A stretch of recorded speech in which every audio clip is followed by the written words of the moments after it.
दिल्ली में आज किसानों ने ट्रैक्टर रैली निकाली। किसानों ने सरकार को सांकेतिक संदेश देने के लिए ये रैली निकाली। इसमें बड़ी संख्या में महिलाओं ने भी ट्रैक्टर की कमान संभाली।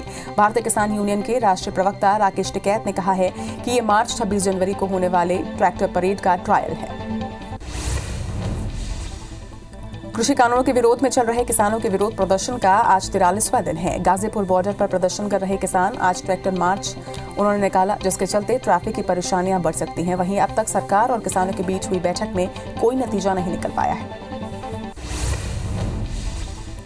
दिल्ली में किसानों का आंदोलन जारी है। केंद्र सरकार और किसानों के बीच 8 बार बातचीत बेनतीजा रही है। अब 9वें दौर की बातचीत कल यानी कि 8 जनवरी को होगी। किसान कृषि कानूनों को वापस लेने की मांग पर अड़े हैं, तो वहीं सरकार आगे की बैठक के लिए होमवर्क के लिए समय मांग रही है। कृषि कानूनों पर केंद्र सरकार और किसानों के बीच बातचीत से फिलहाल कोई हल नहीं होता नजर आ रहा। सुप्रीम कोर्ट ने यह फैसला किया है कि सोमवार 11 जनवरी को इस मामले पर सुनवाई की जाएगी। अब तक सरकार और किसानों के बीच 8 दौर की बातचीत हो चुकी है, लेकिन किसी तरह का भी हल नहीं निकल पाया है। किसान सरकार से कृषि कानूनों को वापस लेने की मांग कर रहे हैं, जबकि सरकार कानून में सुधार के लिए तैयार है। पीएम मोदी ने वीडियो कॉन्फ्रेंसिंग के जरिए वेस्टर्न डेडिकेटेड फ्रेट कॉरिडोर के 306 किलोमीटर लंबे रेवाड़ी मदार खंड का लोकार्पण किया। पीएम ने इलेक्ट्रिक ट्रैक्शन से चलने वाली 1.5 किलोमीटर लंबी दुनिया की पहली double stack long haul container train का भी हरी झंडी दिखाकर रवाना किया। कार्यक्रम में रेल मंत्री पीयूष गोयल के साथ राजस्थान, हरियाणा के राज्यपाल और सीएम भी उपस्थित रहे।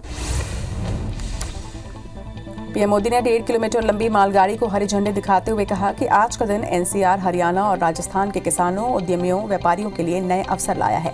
डेडिकेटेड फ्रेट कॉरिडोर चाहे ईस्टर्न हो या वेस्टर्न, ये सिर्फ मालगाड़ियों के लिए आधुनिक रूट नहीं है, ये देश के तेज विकास के कॉरिडोर हैं। पीएम मोदी ने भारत और जापान के रिश्ते को लेकर कहा कि जापान और जापान के लोग भारत की विकास यात्रा में एक भरोसेमंद मित्र की तरह हमेशा भारत के साथ ही रहे हैं। वेस्टर्न डेडिकेटेड फ्रेट कॉरिडोर के निर्माण में जापान ने आर्थिक सहयोग के साथ ही भरपूर टेक्नोलॉजी सपोर्ट भी दिया। मैं जापान और जापान के लोगों का धन्यवाद करता हूँ।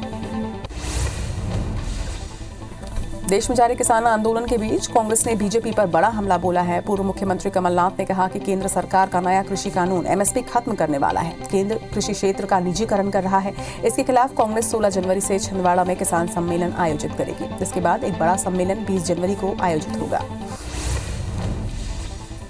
पूर्व मुख्यमंत्री कमलनाथ का कहना है कि इस कानून का केवल हम ही विरोध नहीं कर रहे हैं, बल्कि एनडीए के घटक दल भी कर रहे हैं। मध्य प्रदेश देश का सबसे ज्यादा गेहूं पैदा करने वाला राज्य है। केंद्र सरकार के इस कानून से कॉन्ट्रैक्ट फार्मिंग के लिए किसान मजबूर हो जाएगा। अभी प्रदेश में 20% लोगों को ही एमएसपी का फायदा मिलता है। इससे सबसे ज्यादा मध्य प्रदेश के किसान ही प्रभावित होंगे।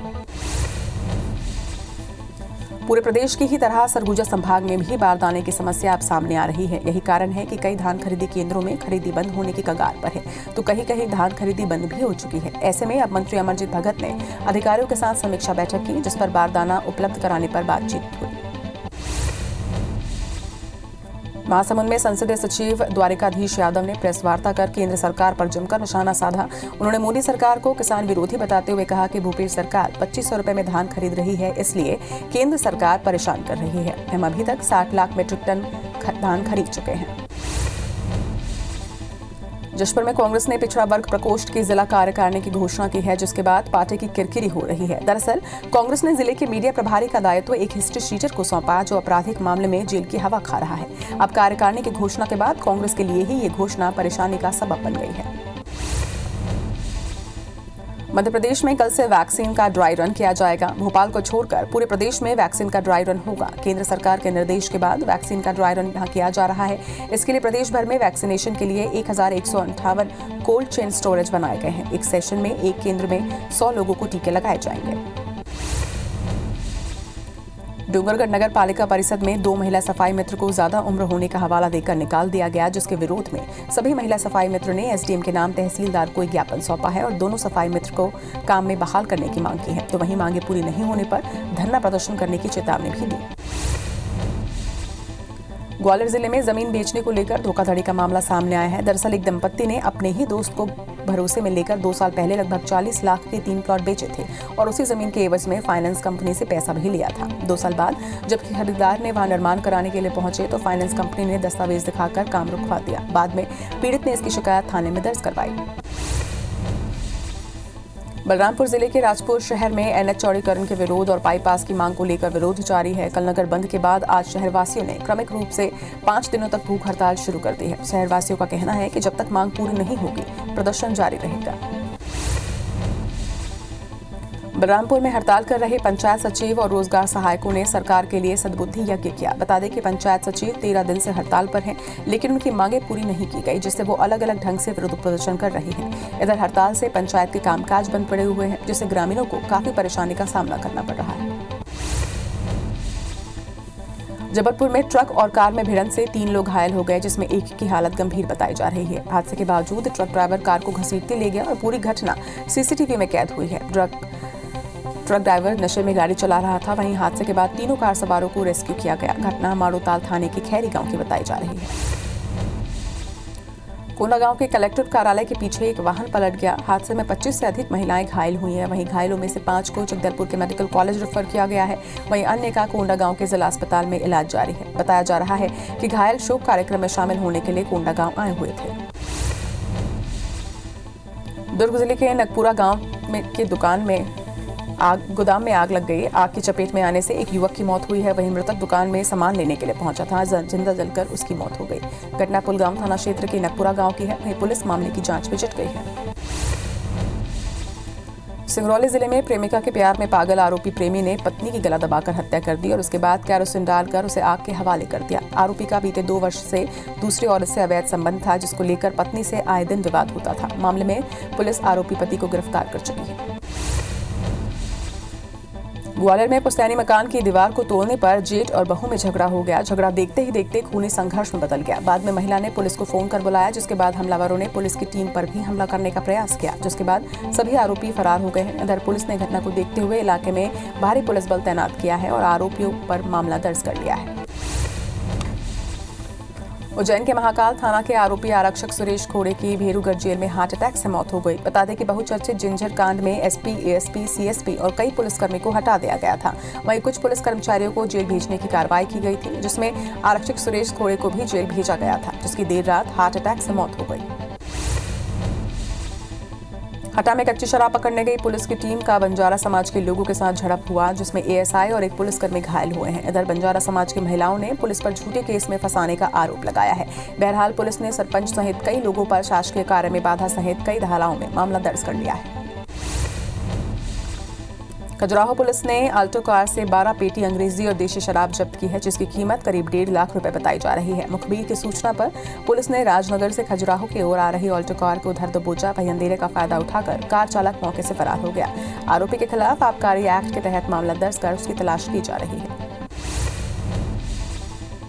ग्वालियर में एक किसान की जमीन के फर्जी दस्तावेज तैयार कर 4 लोगों ने हरियाणा निवासी महिला को बेच दिया। जब किसान खेती करने पहुंचा तब उसे पता चला, जिसके बाद पीड़ित किसान संजीव उपाध्याय ने थाने पहुंचकर शिकायत दर्ज करवाई, जहां पुलिस ने धोखाधड़ी का मामला दर्ज कर आरोपी की तलाश शुरू कर दी है।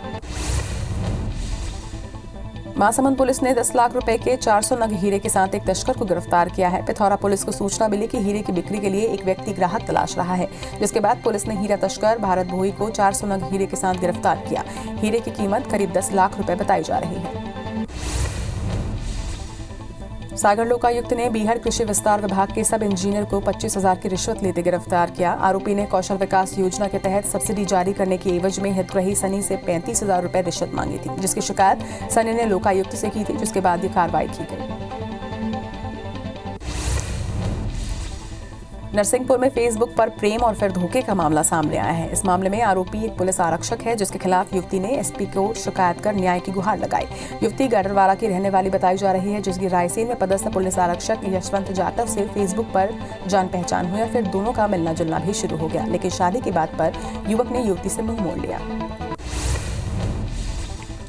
भोपाल में बदमाशों ने बीती रात एक मंदिर परिसर में खड़ी कार और 3 मोटरसाइकिल को आग के हवाले कर दिया। बदमाशों ने आग लगाने के बाद सो रहे लोगों को डोरबेल बजाकर जगाया और वहां से भाग निकले। वहीं आग किसने लगाई ये अब तक स्पष्ट नहीं हो पाया है। बता दें कि भोपाल में इसके पहले भी कई इलाकों में आगजनी की घटना सामने आई है। दुर्ग जिले के नगपुरा गाँव में के एक दुकान के गोदाम में अचानक आग लग गई। आग की चपेट में आने से एक युवक की मौत हुई है। मृतक दुकान में सामान लेने के लिए पहुंचा था, जहां जिंदा जलकर उसकी मौत हो गई। घटना पुलगांव थाना क्षेत्र के नगपुरा गांव की है। वहीं पुलिस मामले की जांच कर रही है। कोरिया जिले के मनेंद्रगढ़ शहर के पास देर शाम 2 भालू मुख्य सड़क में घूमते नजर आए, जिससे लोगों में दहशत है। दोनों भालुओं का वीडियो सोशल मीडिया में वायरल हो रहा है। बता दें कि इसके पहले अंगवाही इलाके में भालू के हमले से एक साथ 3 लोगों की मौत हो चुकी है। ऐसे में शहर के करीब भालुओं का घूमना लोगों के लिए चिंता का विषय है।